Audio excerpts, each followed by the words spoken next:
Cape Canaveral, Florida. An unmanned Delta rocket carrying a $45 million military satellite is about to blast off.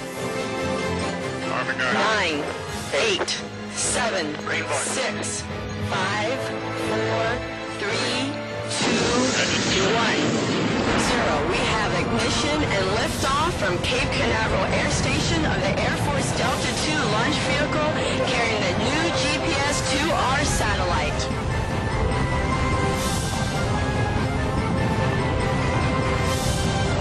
Then, just seconds into the mission,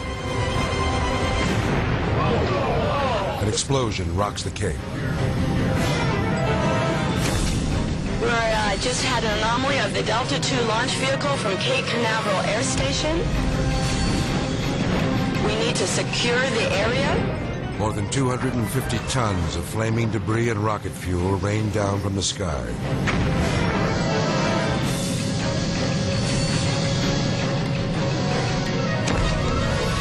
The explosion occurs so close to the ground that the area around the launch pad looks like a war zone. A piece of the rocket lands in the parking lot, creating an enormous crater. More than 24 cars are destroyed by the blast. The heat of the explosion is so intense it melts their windshields and tire rims.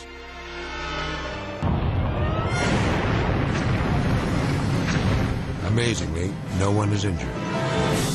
Investigators later determined that a 17-foot-long crack in one of the rocket's boosters was the cause of this devastating accident.